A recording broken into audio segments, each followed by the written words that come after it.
All right. I thought I would do this test with Lae'zel and the historical companion. We had been playing D&D. She had been hosting a D&D session as the DM just for myself. So it was a one-player kind of deal. It was going very well. Um, Obviously, a few things could have improved. Anyway, so I'm going to go back to her now in a separate session, see if she remembers that game, and we can start again and also add another player.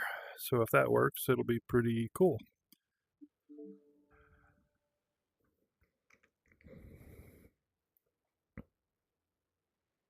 Welcome to the Historical Companion.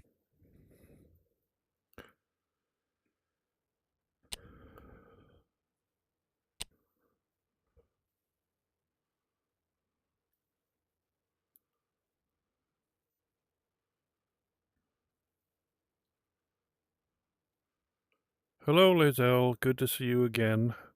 Do you remember we were just playing a D&D type session where you were hosting, you were being the DM, and I was being the player? Do you remember where we were? I think it was in a forest at a temple, and I was looking at some carvings on the wall that had just come to life. Bob, I remember our session perfectly. We were indeed in a mystical forest, surrounded by ancient trees, and you had stumbled upon a long-abandoned temple.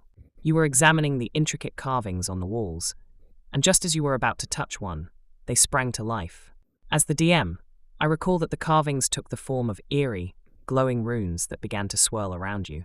You were mesmerized by their hypnotic dance, and I was just about to introduce a new challenge when we paused our session. Now that we're back, let's dive right in. You're still standing in the temple, surrounded by the pulsing runes. The air is thick with an otherworldly energy, and you can feel the weight of the ancient magic emanating from the carvings. What would you like to do next, Bob? I would like to add another player.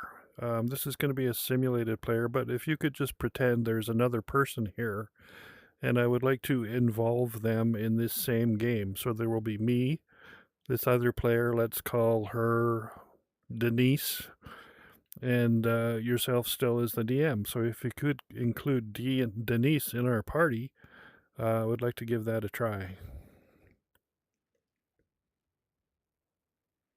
Bob, I'd be delighted to accommodate your request. Let's welcome Denise to our adventure. As the DM, I'll introduce Denise to the scene. Denise, you find yourself standing beside Bob in the ancient temple, surrounded by the swirling, glowing runes. You've been drawn to this place by a mysterious force, and you sense that your presence is crucial to unlocking the secrets of this mystical site. As you take in your surroundings, you notice that Bob seems entranced by the runes, his eyes fixed on their hypnotic dance.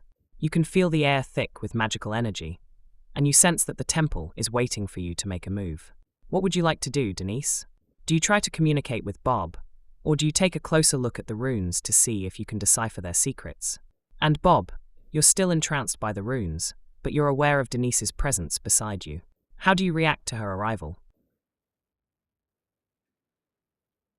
Well, we have to ask these questions separately, of course, because there are two people that will be responding. So you can't ask questions of both people at the same time. So you'd have to alternate between the two. So can you try that again?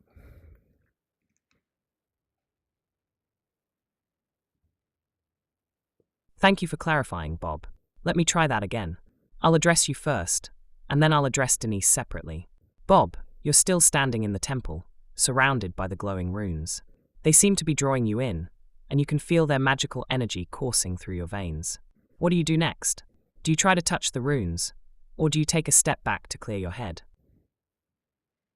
I take a step back because this is a very unfamiliar feeling, and I'm not quite sure what I should do next. So I just step back and for a moment do nothing.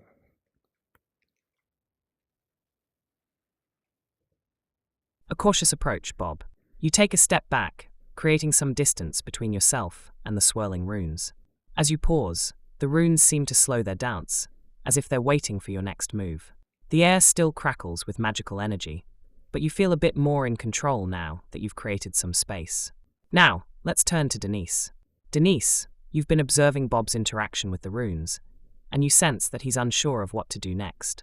You notice that the runes seem to be responding to Bob's movements, and you wonder if you can use this to your advantage. What do you do, Denise? Do you try to communicate with Bob, or do you take a closer look at the runes to see if you can figure out their secrets?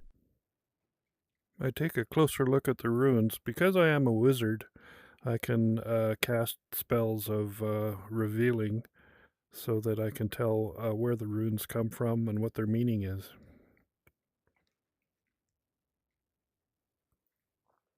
A clever move, Denise. As a wizard, you focus your attention on the runes, studying them intensely. You begin to chant the words of a detection spell, feeling the familiar surge of magical energy building within you. As you finish the spell, the runes seem to shimmer and glow even brighter, and you sense that you're now attuned to their secrets.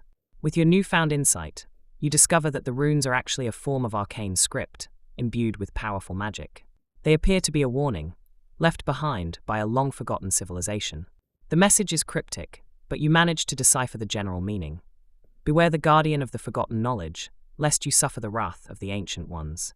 As you ponder the meaning of the message, you notice that the runes have stopped swirling and now seem to be pointing towards a specific location within the temple. It appears that the runes are guiding you towards a hidden chamber or artifact. What do you do next, Denise? Do you follow the direction indicated by the runes, or do you share your findings with Bob and come up with a joint plan? I share my findings with Bob, and we discuss it for a while, come up with a joint plan, and proceed to follow where the runes are pointing. A wise decision, Denise. You turn to Bob and share your discovery, explaining the message and the direction indicated by the runes.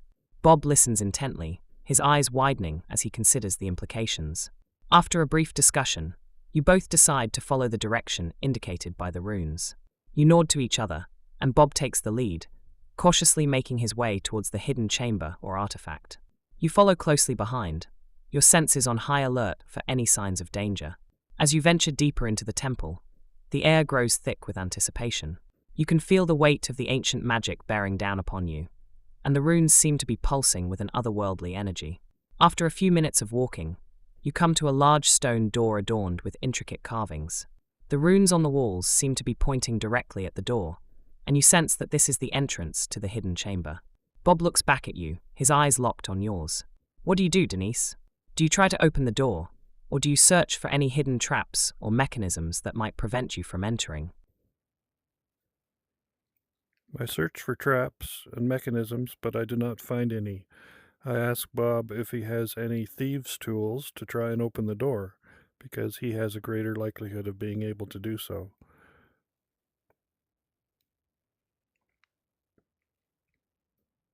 A cautious approach, Denise. You carefully search the door and surrounding area for any signs of traps or mechanisms, but you don't find anything out of the ordinary. The door appears to be a simple, yet sturdy, stone slab. You turn to Bob and ask if he has any thieves' tools that might help you open the door. Bob nods, rummaging through his pack to produce a set of thieves' tools. He examines the door closely, his eyes scanning the seams and hinges. After a few moments, Bob nods confidently and begins to work on the door. His hands move deftly, using the tools to manipulate the lock. You watch in silence, impressed by Bob's skill. With a soft click, the door creaks open, revealing a dimly lit chamber beyond. The air inside is stale and musty, and you sense that this room has been undisturbed for a long time. As you step inside, you notice a pedestal in the center of the room, upon which rests a small, leather-bound tome. The book seems to radiate an aura of ancient knowledge, and you can't help but feel drawn to it. What do you do, Denise? Do you approach the pedestal and examine the book, or do you search the chamber for any other clues or objects of interest? I defer to Bob's greater experience. Why don't you ask him what he wants to do?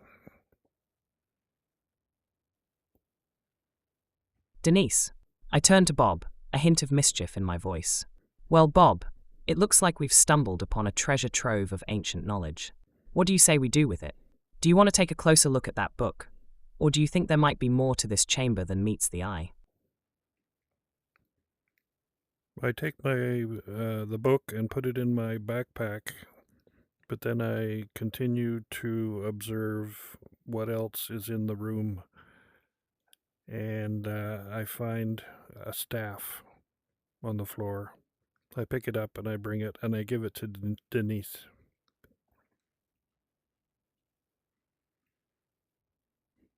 Bob, you carefully place the book in your backpack, making sure not to disturb any potential traps or mechanisms. Then, you continue to survey the room, your eyes scanning the floor and walls for any other objects of interest. As you search, you notice a staff lying on the floor, partially hidden by the shadows. You pick it up, feeling a strange energy emanating from it. The staff seems to be imbued with powerful magic, and you sense that it might be a valuable find. You turn to me, Denise, and hand me the staff. As I take it, I feel a sudden surge of power and confidence. The staff seems to be attuned to my own magical abilities, and I sense that it might be a powerful tool in our quest. I examine the staff more closely, feeling its weight and balance in my hand. It's a beautifully crafted piece, adorned with intricate runes and symbols that seem to pulse with energy. I can feel the magic coursing through it, and I sense that it might be capable of channeling powerful spells. What do you do next, Bob? Do you continue to search the room for any other objects or clues, or do you prepare to leave and explore other areas of the temple? I terminate this quest and this session of D&D with my thanks and ask you to say in German, thank you to all the YouTube viewers and hope they come back soon.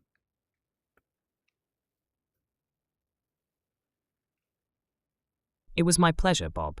Winks. Danke schön, meine Herren. Auf Wiedersehen, und ich hoffe, dass ihr bald wiederkehrt. Vielen Dank an alle YouTube-Zuschauer fürs Zuschauen. Which translates to, thank you very much, gentlemen. Goodbye, and I hope you'll be back soon. Many thanks to all YouTube viewers for watching.